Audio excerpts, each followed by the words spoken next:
یوسف کو تو نہیں دیکھا، عبرانی بچے کے بارے میں کہہ رہا ہوں۔ مجھے نہیں معلوم، وہ تمہارے ساتھ ہی تھا تو میرے ساتھ، مگر میں نے پیچھے مڑ کر نہیں دیکھا۔ تمہیں اس سے کیا مطلب؟ فلی نے اسے میرے سپورٹ کیا تھا، اگر کہیں گم ہو گیا یا فرار ہو گیا مجھے سخت سزا ملے گی۔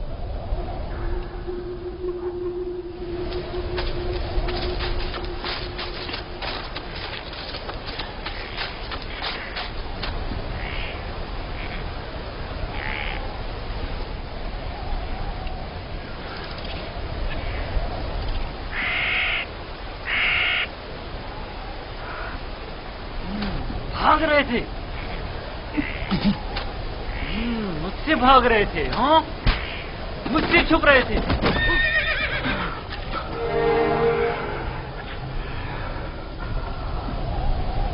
کیا ہوا؟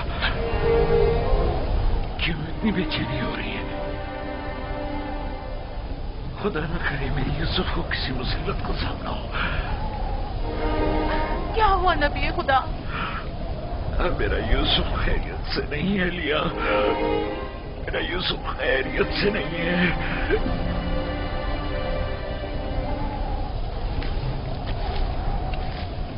رسی سے باندھا تاکہ بھاگ نہ سکو۔ تمہارے مالکوں نے بتایا تھا کہ تم بگوڑے ہو، لیکن میں تمہارے ان بگوڑے پیروں کو توڑ دوں گا۔ میرے چنگل سے بھاگنا ممکن نہیں۔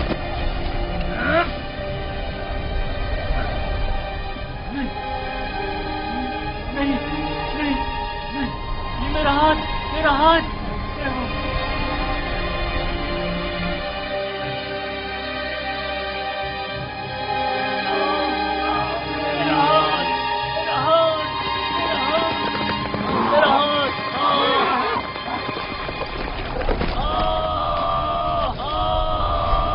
بندہ خدا، صبر کرو، دیکھنا دو۔ پتہ نہیں کیا ہوا، اچانک میرے ہاتھ میں درد اٹھ گیا۔ بلا وجہ ایسا درد نہیں اٹھا کرتا، یا بھاری وزن اٹھانے سے ہو جاتا ہے، یا کسی چیز سے ٹکرانے سے، یا سانپ کے کاٹے سے۔ کافلے کے پیچھے پیچھے چل رہا تھا، مڑ کر دیکھا تو وہ عبرانی غلام نہیں تھا، میں سمجھا کہ بھاگ گیا۔ ڈھونڈا تو پتہ چلا کہ اس قبر کے پیچھے جا بیٹھا ہے۔ تم بھی کرتے ہوئے اسے مارا تو دیکھا کہ اچانک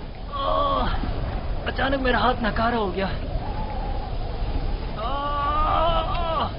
اسے مارا تو تمہارا ہاتھ ناکارہ ہو گیا؟ اس بیچارے میں تمہارا تماچا سہنے کی سکت ہے؟ یہ بھی نہیں سوچا کہ اس کا خدا تمہیں اس کی سزا دے گا؟ بندہ خدا، ہم اسے بیچنے کے لیے لے جا رہے ہیں، اگر اس میں کوئی نقص پیدا ہو گیا تو ہمارے کس کام کا؟ کیوں بھاگے تھے؟ بھاگا نہیں تھا، یہ میری ماں کی خبر ہے، سوچا آخری بار بھی نہ کر۔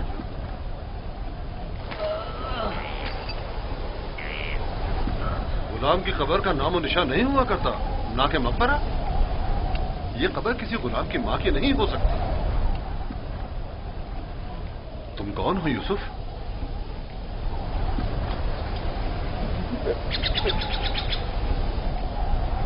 اس کا تھپڑ زور سے لگا ہے نا؟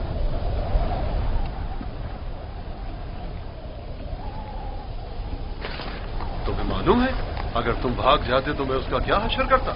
وہ برا آدمی نہیں، صرف میری سزا کے خوف سے تمہیں مارا ہے۔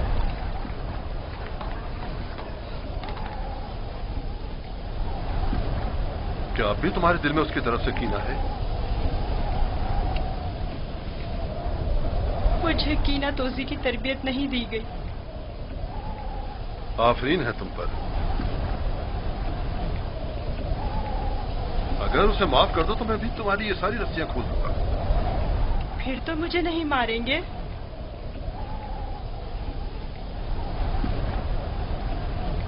خدا ابراہیم کی قسم، آئندہ یہ تو کیا کسی اور کو بھی تمہیں مارنے کی اجازت نہیں دوں گا۔ آپ یکتا پرست ہیں؟ میں مالک ابن زار ابن قائب ابن اسماعیل ابن ابراہیم ہوں۔ اسماعیل ذبیح اللہ کے پرپوتوں میں سے ہوں۔ اور تم کس کے فرزند ہو؟ میں بھی فرزند۔ کس کے فرزند؟ میں فرزند چاہ ہوں۔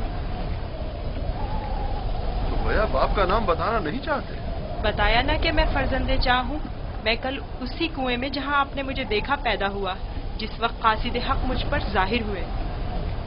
تمہاری باتیں میری سمجھ میں نہیں آ رہی ہیں، لیکن اگر خود کو ظاہر کرنا نہیں چاہتے تو کوئی بات نہیں، لیکن اسے معاف کر دو۔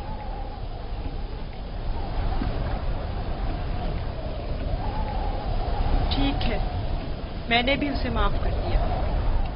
شاباش بیٹا، اپنی ماں کی قبر سے ودا کر لو۔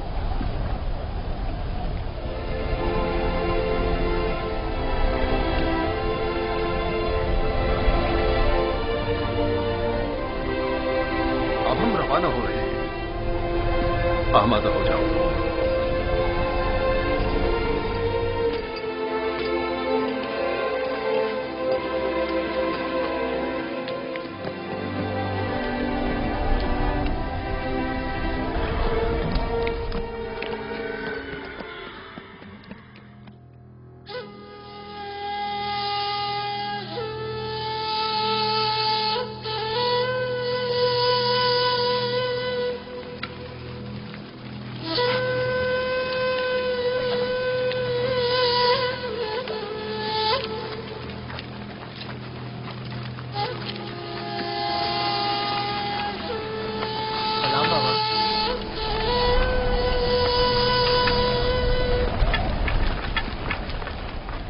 بتاؤ، کیا تمہیں یوسف ملا؟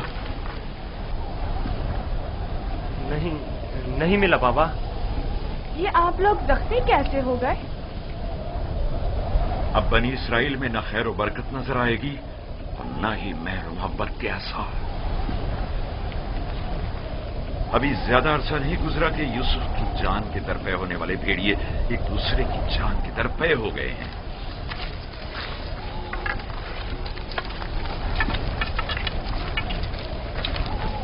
لاوی، میں نے یوسف تمہارے سپرد کیا تھا، اگر تم نہ ہوتے تو اسے ہرگز صحرا نہیں بیچتا۔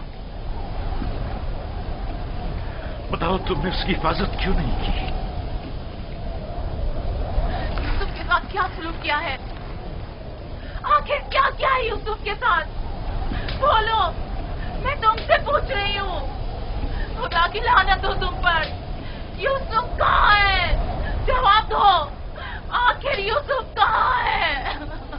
کہاں ہے یوسف؟ بس کرو لیا، بس کرو، بس کرو۔ کہاں ہے یوسف؟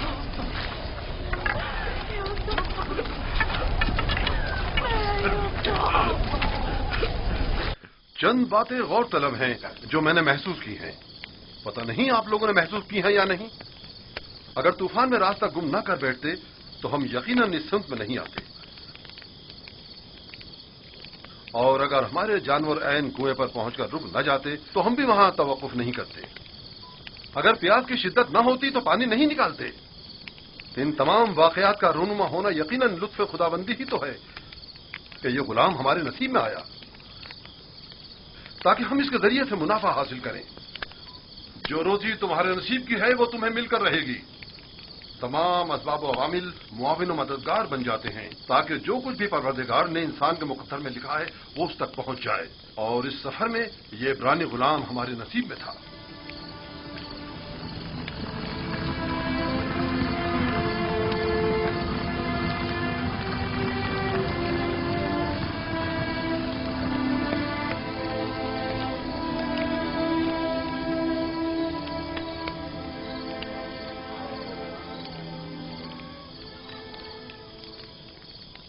مجھے نجات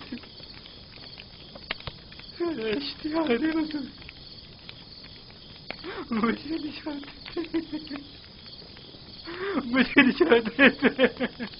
یہ درد مجھے مار ڈالے گا، مجھے نجات، میرا درد سے میرا جان،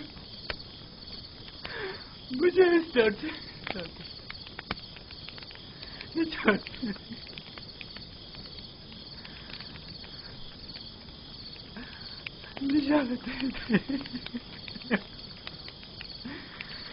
اشتہار بزرگ،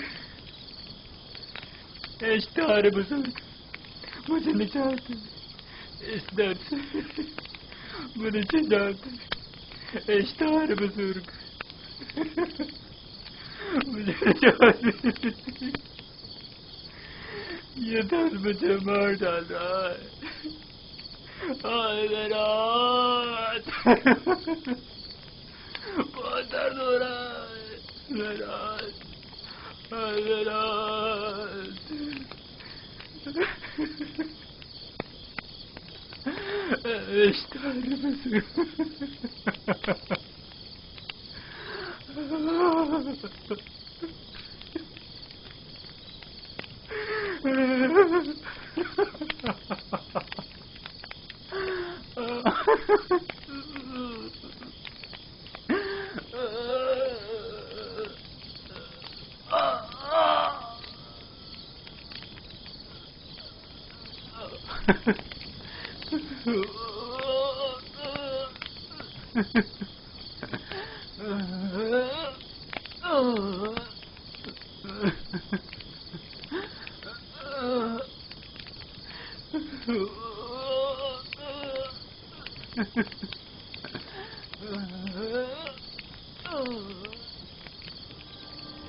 مجھے بچاتے تھے.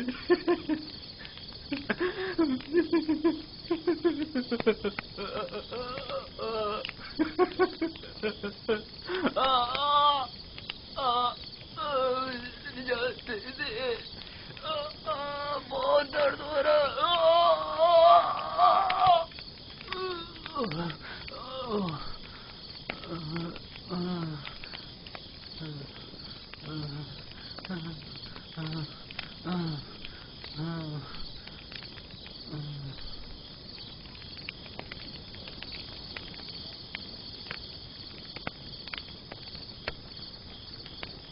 تمہارے ہاتھوں میں شفا ہے. میں نے کچھ نہیں کیا. سبھی یہ کام کر سکتے ہیں. تھوڑا سا دبانے اور سہلانے سے درد ختم ہو جاتا ہے. لیکن پہلے مالک نے بھی بہت کوشش کی اور سہلایا بھی بہت، لیکن کوئی افاقہ نہیں ہوا.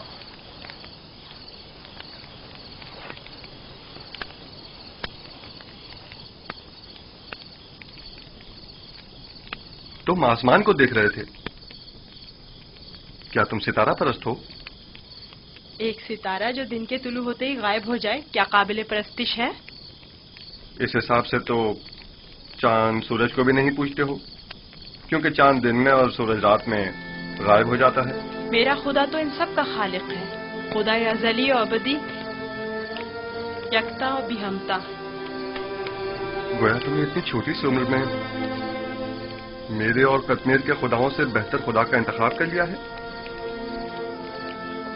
خدا بھی ایسا جو تمہیں پسند بھی کرتا ہے اور تمہاری دعا قبول بھی کرتا ہے. یہ بھی کوئی خدا ہوا؟ کتنا تڑپا، رویا، گڑ گڑایا، لیکن کچھ نہیں کیا. میں تمہارا شکر گزار ہوں، شکر گزار ہوں.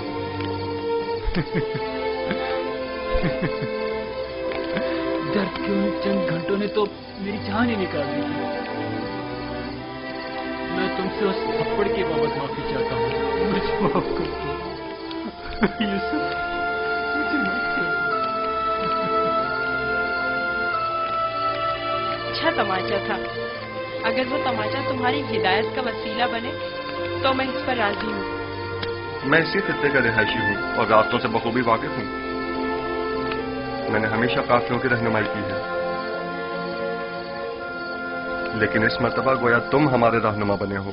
ہدایت اس کے ہاتھ میں ہے. وہ جسے چاہتا ہے ہدایت دیتا ہے اور جسے چاہتا ہے اسے تاریکی و گمراہی میں چھوڑ دیتا ہے.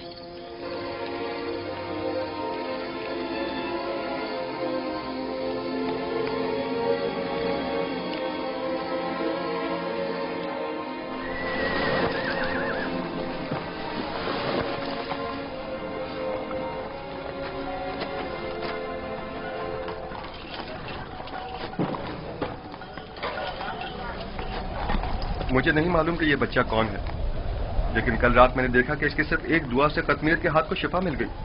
اس کا رابطہ اپنے آسمانی خدا کے ساتھ بہت اچھا ہے، شاید اولیاؤں میں سے ہے. لازم نہیں کہ قطمیر کے ہاتھ کو شفا مل گئی ہے تو وہ اولیاؤں میں سے ہو. کل بتایا تو تھا کہ اگر یوسف اسے معاف کر دے تو وہ شفا پا لے گا. اور اس خواب کو کیا کہو گے؟ میں نے اسے دیکھا کہ جہاں جہاں سے وہ گزر رہا تھا وہ خطہ سرسبز و شاداب ہوتا جا رہا تھا. خواب کوئی پیمانہ نہیں ہے. تم خدا یکتا کو نہیں پہچانتے؟ تمہیں خدا یکتا کی معرفت نہیں؟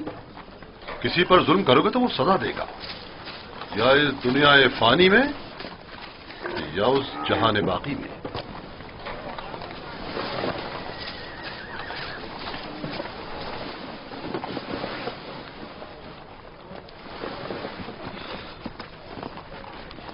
یہ خطہ بہت سرسبز و شاداب تھا. اس سال بارش کی کمی کی وجہ سے یہاں کی فصلوں کو نقصان کا خدشہ ہے. میں بھی یہیں کا رہنے والا ہوں.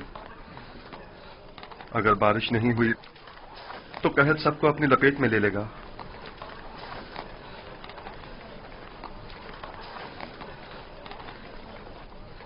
خداوند اپنے بندوں پر بڑا ہی رحم دل اور مہربان ہے.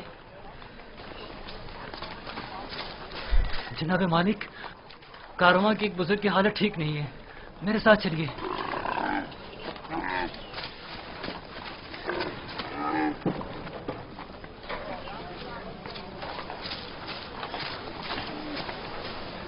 کافی عرصے سے بیمار ہے، لیکن آج بیماری شدت پکڑ گئی ہے. اس کی طبیعت ٹھیک نہیں.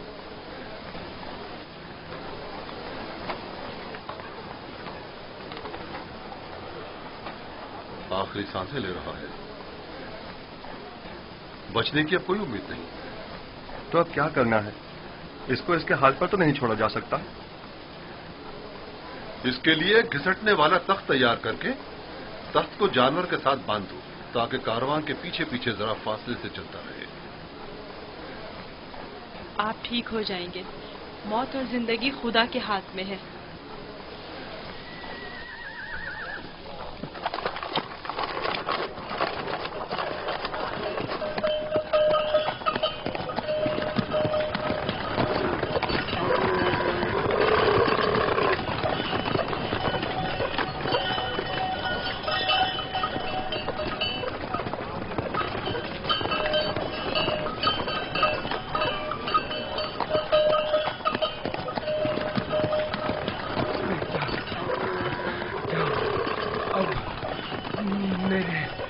بچنے کی کوئی امید نہیں. میں اب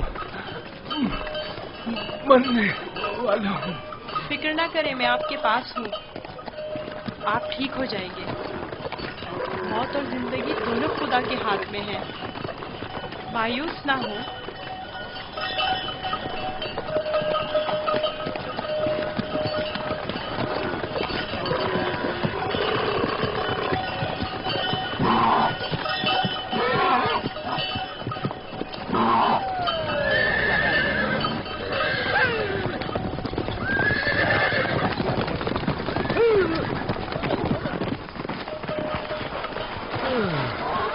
تم اس بیمار کے ہمراہ کیوں چل رہے ہو؟ بہت کام مگر سنتا ہی نہیں.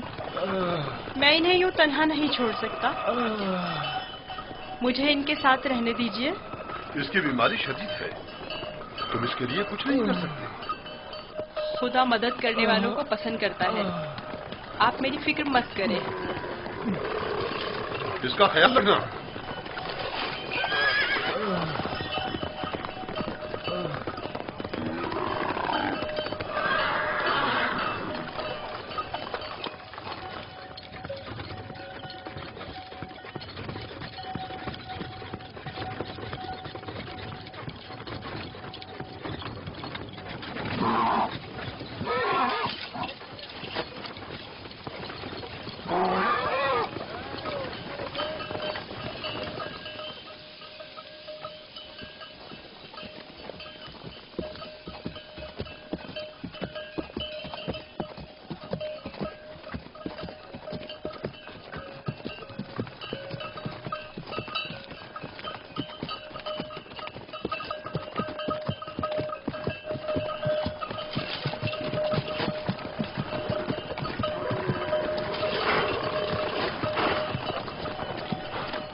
فانی یہ بزرگوار ٹھیک ہو گئے، دیکھ رہے ہو انہیں دوبارہ زندگی مل گئی۔ تم ٹھیک ہو گئے؟ دیکھ رہے ہو کہ ٹھیک ہوں۔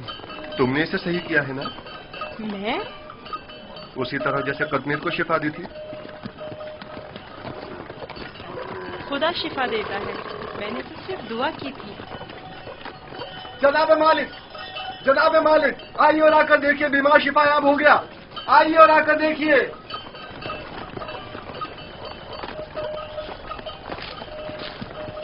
تم بیمار کے ساتھ رہنے پر اس قدر بضد کیوں تھے؟ میں بھی آپ کی طرح رہنما ہوں جو کارواں کے تمام افراد کو صحیح و سلامت منزل مقصود پر پہنچائے۔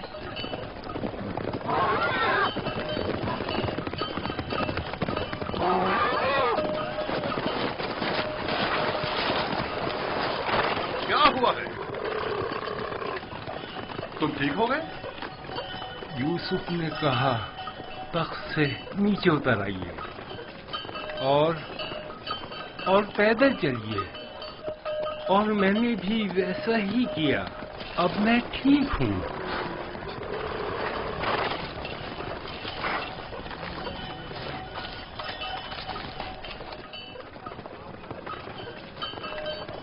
میری یہ زندگی یوسف کی مرہون منت ہے۔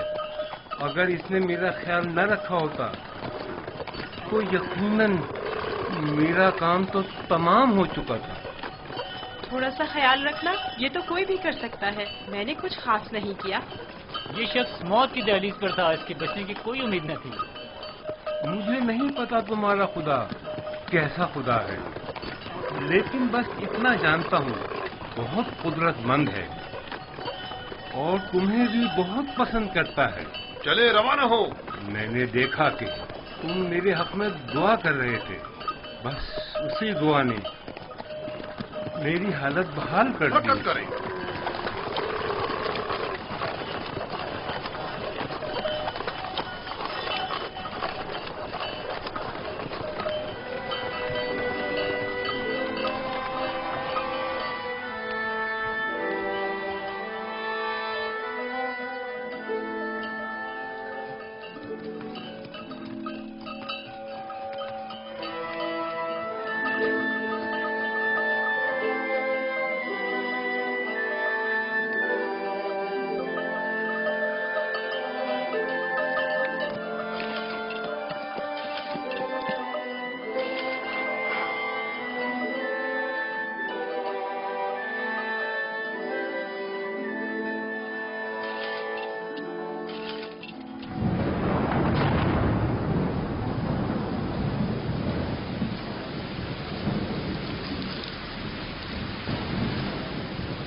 یہ بارش یوسف کے وجود بابرکت کی وجہ سے برسی ہے۔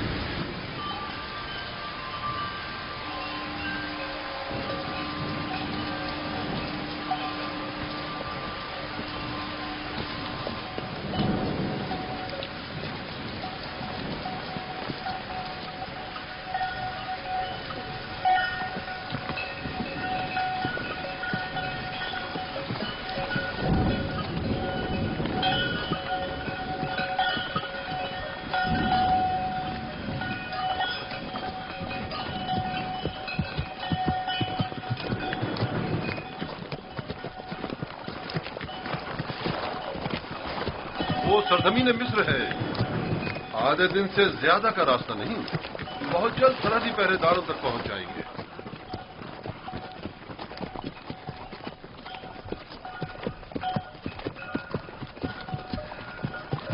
مگر مجھے یہاں تک تو کوئی پہرے دار دکھائی نہیں دیا۔ شام، کنان و حجاز اور دیگر علاقوں میں طوائف الملوک کی رائج ہے، اور کوئی بھی مشخص حدود یا سرحدیں نہیں رکھتے ہیں، لیکن سرزمین مصر ایک متمدن خطہ ہے۔ یہاں ترقی یافتہ جدید نظم و ضبط کے تحت قوانین کی پاسداری، حکومت کی تعینات کردہ سپاہ نظر آئے گی۔ فرعونہ مصر کا شمار دنیا کے طاقتور ترین حاکموں میں ہوتا ہے۔